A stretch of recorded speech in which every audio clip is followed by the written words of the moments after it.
Ayant gaffé leurs potes, dévissé leur billard, éclaboté de la bestoche, tous les animaux du monde s'étaient filés rencard. Parce que le projet de départ, c'était de mettre en valeur les fables en argot que Jacques connaissait déjà par cœur, et les dire également en français, pour jouer avec le public, et pour que le public puisse se raccrocher aux fables en argot qui sont assez drôles.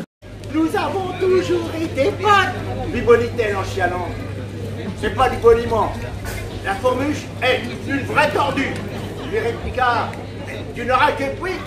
Qu'as-tu fabriqué de ton fric pour être aujourd'hui si obtus? Il fallait faire participer le public, c'était le but aussi de notre démarche, de faire monter une pièce de théâtre inédite si on peut dire, et que le public participe, et vraiment, je crois que suite à notre première, le public a participé. Hein. Pour ceux qui ont des masques, vous faites comme si vous disiez la fable. Hein. Je veux voir bouger les têtes comme ça, voilà. Et ceux qui n'ont pas de masque, je veux voir vos lèvres bouger, qui disent que vous connaissez la même par cœur. Ok? Prêt? La cigale, ayant chanté tout l'été, se trouva fort dépourvue quand la bise fut venue. Et au fur et à mesure de l'écriture, on s'est rendu compte que ça restait répétitif et plat si on se contentait juste de donner une dizaine de fables en français et en argot. Donc on a commencé à créer ces personnages où on leur mettait une espèce de jeu, une interaction entre les deux, et à leur créer un certain tempérament.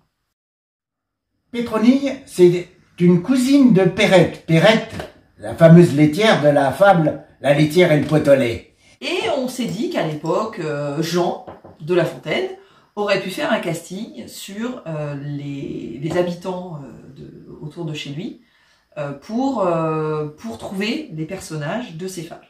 Parce que évidemment, pas que des animaux, on n'a pas que le renard, la tortue, le corbeau, on a des gens. Voilà. Donc on s'est dit, ça serait amusant si on inventait que Jean de La Fontaine était parti dans les villages alentours et s'était inspiré d'habitants réels. Donc cette chère Pétronille est finalement une personne qui a très bien connu Jean de La Fontaine et qui se trouve vraiment vexée que Jean n'ait pas pensé à elle pour le casting de ses fables. Par contre, il a pensé à la fameuse cousine Perrette, qui était une petite fermière du coin, donc ça c'est très vexant pour Pétronille. Pétronille, elle va voir Jacques. Jacques est un cousin de Jean de La Fontaine, et comme elle voulait faire entendre sa voix, Pétronille, qui connaissait pas trop les fables en français, donc elle a demandé à Jacques. Petit défaut du personnage, elle n'a pas une mémoire fabuleuse, donc elle a besoin d'aide. Parce que les fables, elle connaît l'histoire autour des fables, mais les fables en elles-mêmes, elle ne les connaît pas par cœur. Perrette, souffleur. Oui, non, Merci. Non mais parce que vous la connaissez pas, il faut souffler aussi. Perrette ayant sur sa tête un pot au lait bien posé sur le ciné. Et pour illustrer son propos, on est bien obligé de citer quand même les fables. Donc que fait Pétronille? Elle va chercher Jacques. En grosses lettres, les deux ânes. Mais non, l'âne, c'est toi. Je te dis le titre de la pièce, Jean n'a pas tout vu. Et ce cher Jacques, il a une mémoire d'éléphant et il connaît par cœur beaucoup de fables de son cousin Jean de La Fontaine. Mais il ne connaît pas les fables dans le français d'aujourd'hui. Ce cher Jacques connaît les fables dans un français, disons, de l'époque. La mavouche est en rogne. Ralent, je suis seul à bras faire tout le boulot. Puisque je m'esquinte bande de pecnos, pas un ne m'a prêté la pogne.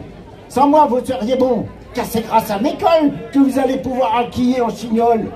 Et Jacques a bien voulu l'aider pour un peu aussi une vengeance, puisque Jean de La Fontaine considérait Jacques comme pas un bon à rien, mais il n'était pas de sa classe, quoi.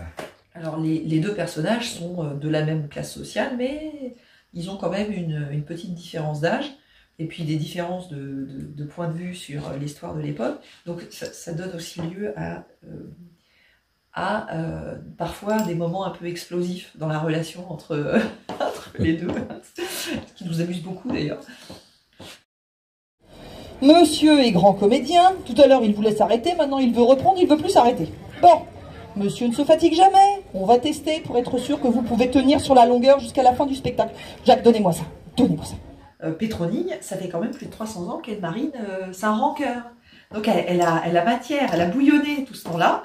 Et là, elle arrive sur scène devant un public. Elle n'a qu'une envie, c'est de raconter tout ce qui s'est passé autour de ces fables et d'expliquer un peu quelle était la contribution, sa contribution à l'époque. Parce qu'on l'histoire l'a oubliée, et ça y est, là, elle est fâchée. Elle arrive au bout, elle est fâchée. Elle a envie de raconter plein de choses au public. Et on a nos deux personnages qui vont donc s'amuser avec le public autour des mots d'argot, autour des fables de Jean de La Fontaine, autour de l'histoire réelle de Jean de La Fontaine et autour de l'histoire inventée. Le public, il participe beaucoup, puisqu'il vient même sur scène. Je vous félicite. Vous avez gagné le droit de venir sur scène avec nous. Oh, Si, allez, madame. Allez, venez. On applaudit, madame. Alors, quel est votre prénom? Alexandra. Soyez la bienvenue. Alexandra, Merci bon, de participer. après la chanson, ça va être aussi à votre tour, hein. On a essayé de mettre une petite pointe de culture, on a essayé de mettre une petite pointe d'humour, on a mis des choses que les enfants vont comprendre et qui vont les amuser. Ça convient à tout le monde, même les enfants, parce que les mots d'argot, ils les emploient encore aujourd'hui, et ça les fait rigoler. Puis on a mis des choses qui vont aussi piquer un peu l'intérêt des adultes. On a essayé de faire un mix. C'est une pièce en 2 actes qui dure à peu près 1h30. On a hâte de continuer de jouer ce spectacle pour pouvoir continuer de le faire vivre et de trouver des nouveaux mots drôles pour alimenter le texte, quoi. Comme on est une mini-troupe, on a cette flexibilité qui nous permet de jouer avec la longueur de la pièce, où on peut se contenter de jouer un acte qui dure 45 minutes, ou bien on peut jouer toute la pièce qui dure environ 1h30. Ça dépend toujours du temps qu'on passe en interaction avec le public. Voilà. Mais en gros, il y a 2 fois 45 minutes, avec un entracte. Donc si vous êtes intéressé pour que la pièce de théâtre soit jouée chez vous, dans votre village, lors d'un festival, lors d'une fête, eh bien les coordonnées, elles sont ici. Voilà.